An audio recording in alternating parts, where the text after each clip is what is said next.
오늘 저희에게 주시는 하나님의 말씀은 신약성경 디모데후서 2장 1절에서 7절 말씀입니다. 이제 들려지는 계시의 말씀 속에서 하나님의 음성을 들으시기 바랍니다. 내 아들아, 그러므로 너는 그리스도 예수 안에 있는 은혜 가운데서 강하고 또 내가 많은 증인 앞에서 내게 들은 바를 충성된 사람들에게 부탁하라. 그들이 또 다른 사람들을 가르칠 수 있으리라. 너는 그리스도 예수의 좋은 병사로 나와 함께 고난을 받으라. 병사로 복무하는 자는 자기 생활에 얽매이는 자가 하나도 없나니 이는 병사로 모집한 자를 기쁘게 하려 함이라. 경기하는 자가 법대로 경기하지 아니하면 승리자의 관을 얻지 못할 것이며 수고하는 농부가 곡식을 먼저 받는 것이 마땅하니라. 내가 말하는 것을 생각해 보라. 주께서 범사에 내게 총명을 주시리라. 아멘. 프랑스의 작가 생텍쥐베리의 동화 가운데 어린 왕자라고 하는 동화가 있는데 그 이야기에 보면 이런 이야기가 나옵니다. 어느 날 어린 왕자와 여우가 처음으로 만나게 됩니다. 그때 여우는 어린 왕자에게 자기를 좀 길들여 달라고 부탁을 하게 됩니다. 어린 왕자는 여우에게 묻습니다. 어떻게 하면 내가 너를 길들일 수가 있겠니? 그러자 여우가 말합니다. 우선은 내게서 좀 멀리 떨어져서 앉아 있는 거야. 그러면 나는 너를 곁눈질해서 볼 거야. 하지만 너는 아무 말도 하지 마. 말은 오해를 일으키기 마련이니까. 그리고 날마다 너는 조금씩 더 가까이 내게 다가와 앉을 수 있게 되고 내 곁에까지 왔을 무렵에는 내가 너에게 길들여져 있을 거야. 이 이야기처럼 누군가에게는 기다림이라고 하는 시간이 조금 필요할 수도 있습니다. 기다림이 필요한 이에게는 서두르지 않고 조금 기다려주는 것이 그 사람을 향한 배려이고 사랑이 됩니다. 주님께서는 참 오랜 시간 동안 우리를 기다려 주셨습니다. 그리고 주님의 그 기다림이 우리를 성숙케 하고 성장케 합니다. 2024년 이 한 해 주님의 그 기다림에 합당하게 우리가 성장하고 성숙하는 해가 되기를 원합니다. 그리고 주님처럼 우리도 누군가의 성장과 성숙을 위해서 기다려주고 그를 위해 한 걸음 다가가는 사랑과 배려의 공동체를 만들어가게 되기를 소망합니다. 오늘은 디모데후서 2장 말씀을 통해서 배우고 성장하는 교회, 충성된 사람들에게 부탁하라는 제목을 가지고 오늘 말씀을 함께 묵상하고자 합니다. 우리가 1월 한 달 동안에는 디모데후서 말씀을 묵상하고자 합니다. 이 디모데후서는 에베소 교회에서 목회를 하고 있는 디모데에게 바울이 보낸 편지입니다. 에베소라고 하는 지역에 대해서 잠깐 소개를 하면 이 에베소는 로마에서 세 번째로 큰 항구 도시에 해당되었습니다. 이곳에는 25만 명의 인구가 살고 있었고 그리고 이곳은 소아시아 지역의 문물의 허브가 되는 곳이었습니다. 그리고 이곳은 인종과 문화와 종교가 혼합되어 있는 곳이었습니다. 이곳은 아데미 여신을 비롯해서 수많은 신들의 성지라고 불리는 곳이었습니다. 그 가운데 이 아데미 여신은 그 도시의 수호신으로 숭배되고 있었고 그곳에는 어마어마한 규모의 아데미 여신을 위한 신전이 존재하고 있었습니다. 바울은 2차 전도 여행 때 브리스길라와 아굴라 부부와 함께 잠깐 이곳에 들르게 됩니다. 그리고 3차 전도 여행 때는 3년 동안 이곳에 머물면서 전도하고 사람들을 가르치게 됩니다. 이곳은 어떤 지역이었느냐? 바울 서신을 보게 되면 고린도전서 15장 32절에 이 에베소의 사역에 대해서 이렇게 이야기를 합니다. 내가 사람의 방법으로 에베소에서 맹수와 더불어 싸웠다면 내게 무슨 유익이 있으리요? 죽은 자가 다시 살아나지 못한다면 내일 죽을 터이니 먹고 마시자 하리라. 이 고린도전서는 바울이 고린도 교회에 있는 성도들에게 보낸 편지인데 여기에서 그가 에베소에서 사역했던 그 사역의 경험에 대해서 잠깐 스쳐 지나가듯이 이야기를 하는데 무엇이라고 이야기를 하느냐? 에베소에서 내가 맹수와 더불어 싸웠다 라고 이야기를 합니다. 그 에베소 교회에서 사역할 때 그 사역이 얼마나 힘겨웠는지를 이야기하는 것입니다. 그리고 사도행전 20장 17절에서 19절까지 말씀을 보게 되면 바울은 예루살렘으로 돌아가는 도중에 밀레도라고 하는 곳에서 에베소 교회 장로들을 청해서 그들과 함께 대화를 나누게 되는데 거기에서 바울은 이렇게 말을 합니다.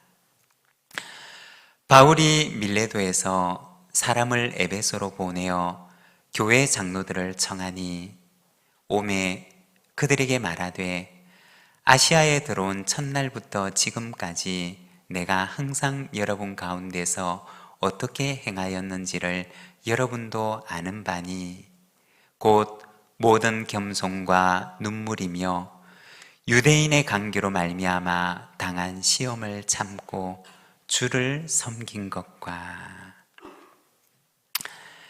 여기에 보면 바울이 에베소 교회 장로들을 청해서 그곳에서 그가 사역을 했던 그 지난 날들을 회고하면서 말을 하는데 내가 밤낮 눈물로 그곳에서 사역을 했다라고 이야기를 합니다.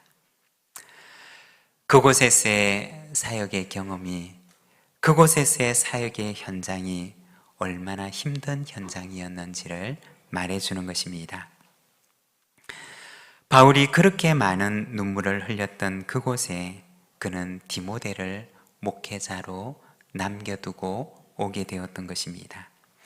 그리고 디모데에게 주어졌던 사명은 그곳을 건강한 교회로 다시 세우라고 하는 부탁이었습니다. 디모데가 다시 세워야 하는 건강한 교회는 어떤 모습의 교회였던 것이었을까요? 먼저 첫 번째로는 충성된 사람들에 의해서 세워져 가는 교회였습니다.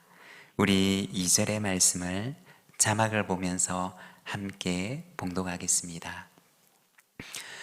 또 내가 많은 증인 앞에서 내게 들은 바를 충성된 사람들에게 부탁하라. 그들이 또 다른 사람들을 가르칠 수 있으리라.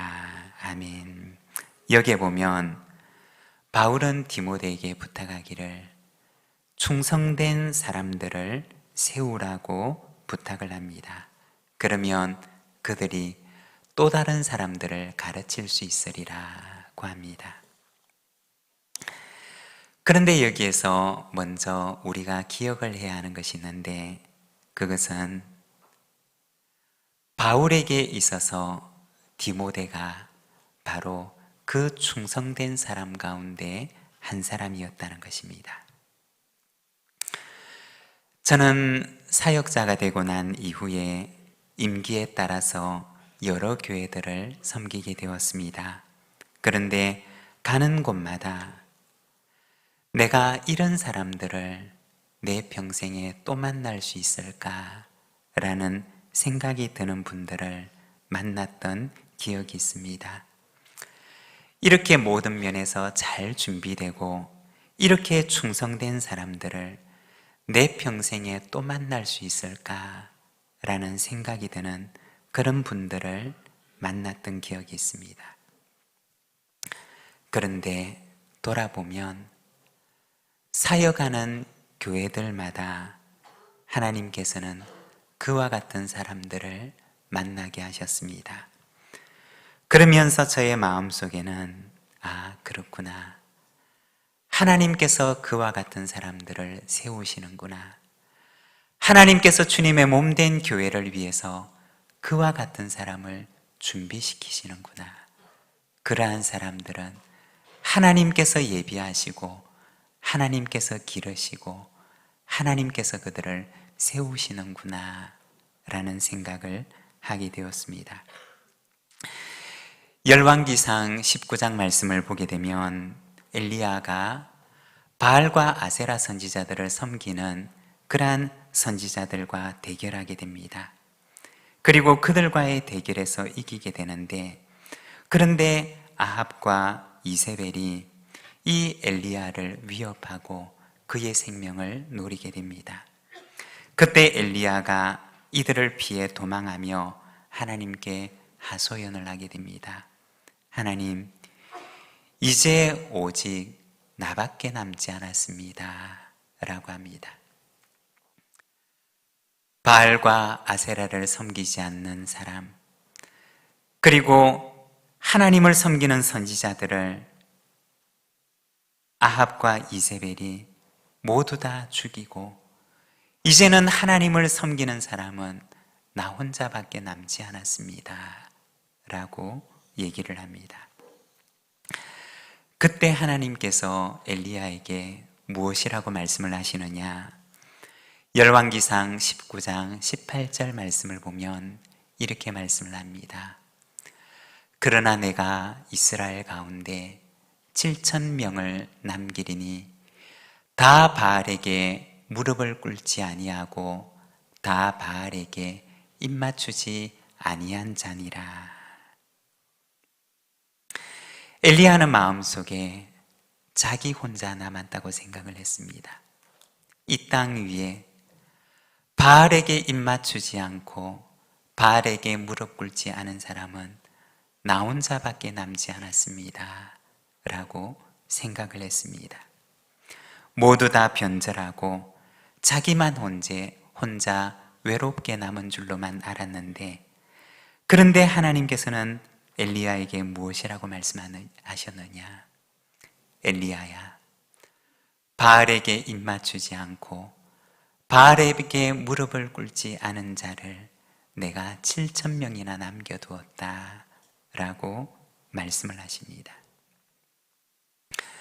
하나님께서 그 땅을 위해서 엘리야가 알지 못하는 7,000명의 사람들을 보호하시고 보존하시고 그 땅을 위해서 희망으로 남겨두셨던 것입니다.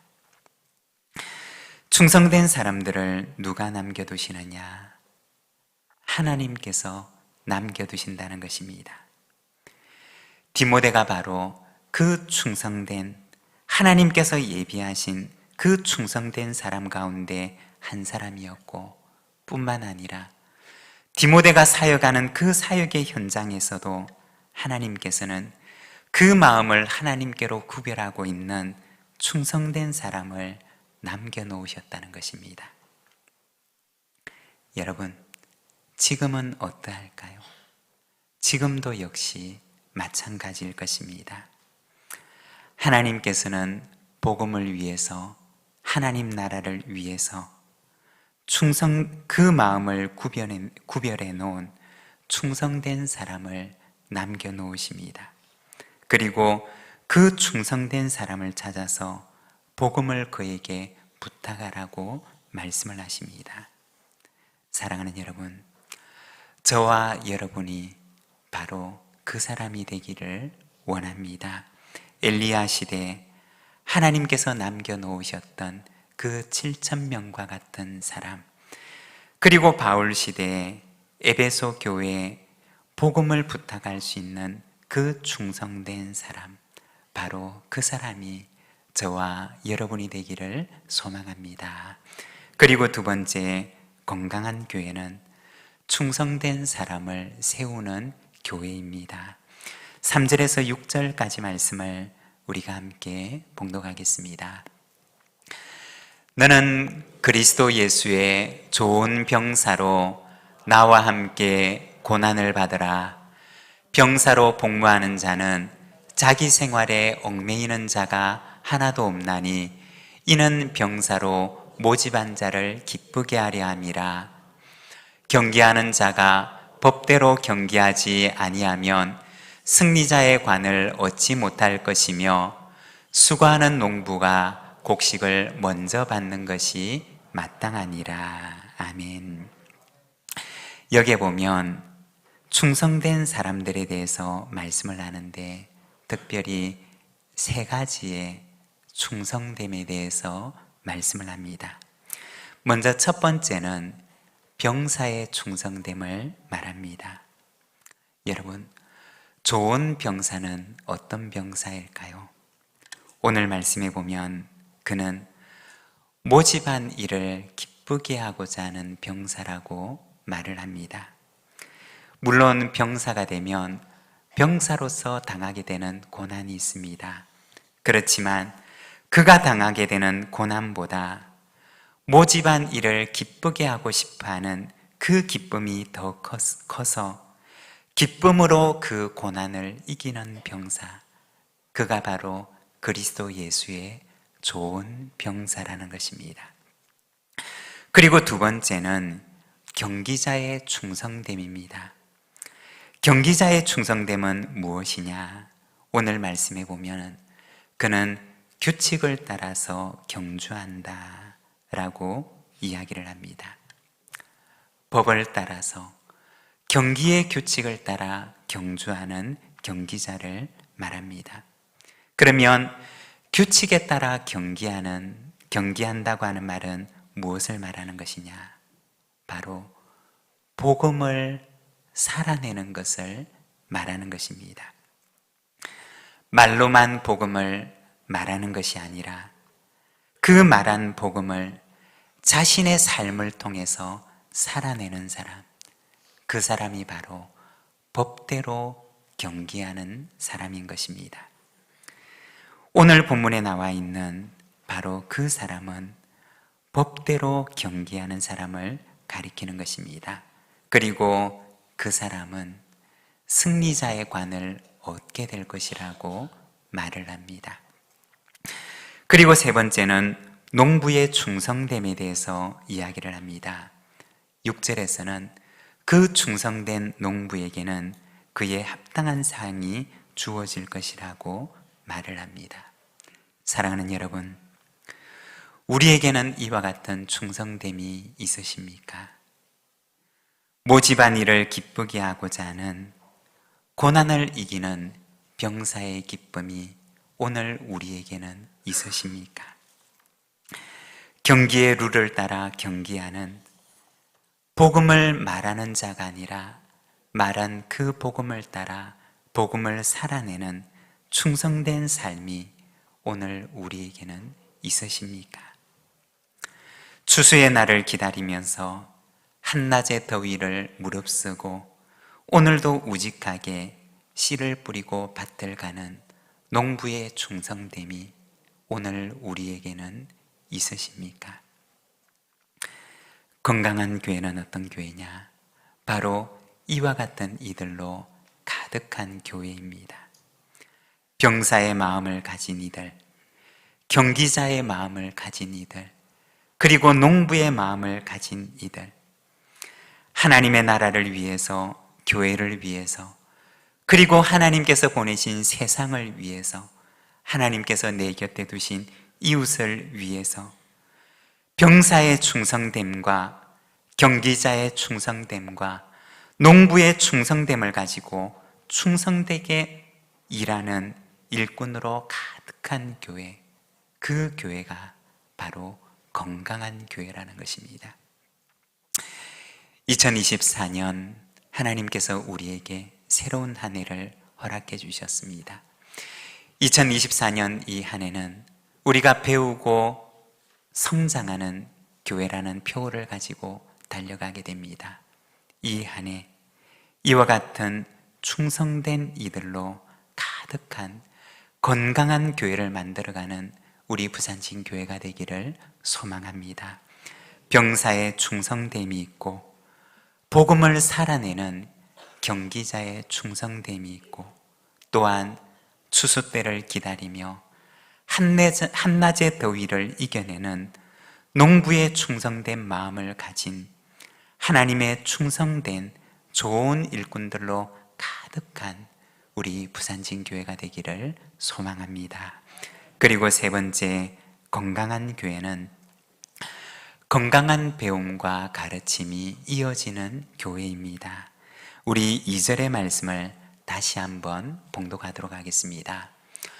또 내가 많은 증인 앞에서 내게 들은 바를 충성된 사람들에게 부탁하라. 그들이 또 다른 사람들을 가르칠 수 있으리라. 아멘. 얼마 전에 부산에 있는 한 목회 연구 모임에 참석했던 적이 있었습니다.